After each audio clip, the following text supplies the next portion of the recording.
I am here with Bill Gates. We know him from Microsoft. We now know him for the Bill and Melinda Gates Foundation. Bill, it's great to see you. Great to see you here in particular because we know the Gates Foundation for its work on infectious diseases, child health, nutrition, agriculture, education, the list goes on. Why does Bill Gates care about finance? Well, it's all about helping the poorest. And one thing they don't have access to is bank accounts. The fee structure, if you have small amounts of money, is just too high. And we got involved in some traditional microlending, but just didn't see how that could scale up and get inexpensive enough. So now we're involved in trying to make sure we get a very efficient digital payment structure set up for all the poorest in the world to get financial products that work for them. What are you doing? The idea is that typically through the cell phone, you should be able to send money to your relatives. You should be able to track the money that's coming in, set aside money to buy seeds the next year. And there are countries where this is beginning to take off.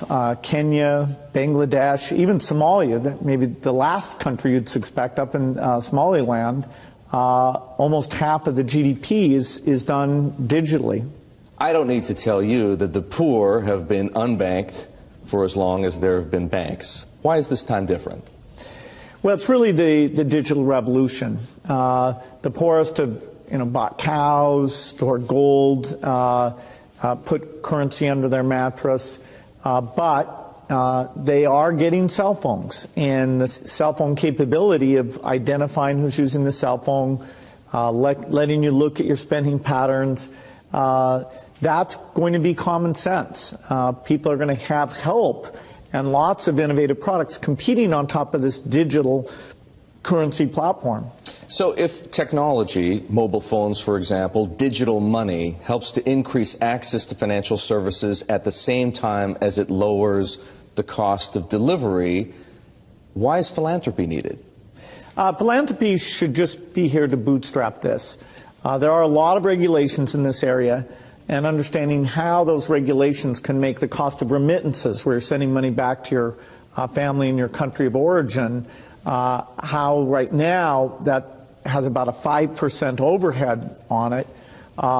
We think we have a role to make sure that, particularly for the smaller transactions, the regulations don't impose those very high costs.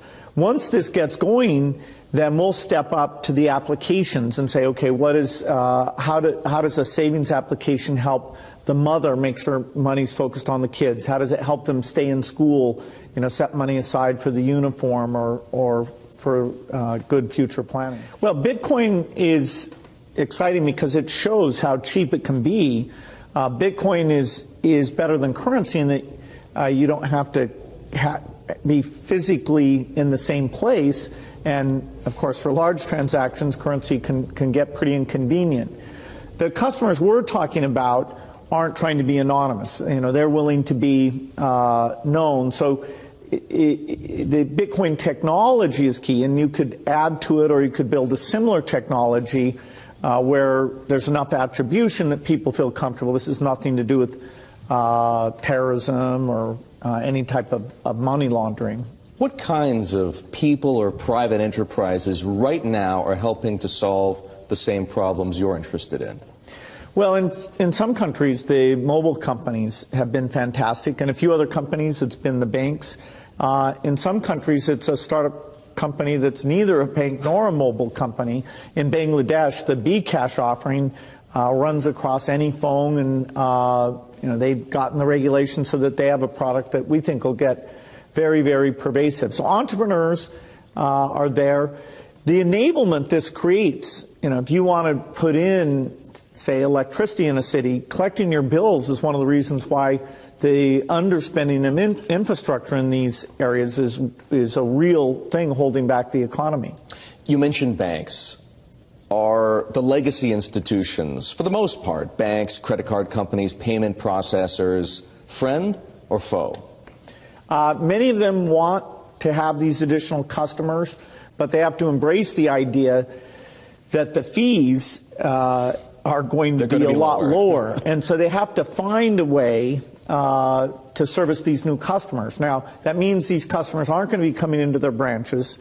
and they can charge a higher fee when you want to actually cash out.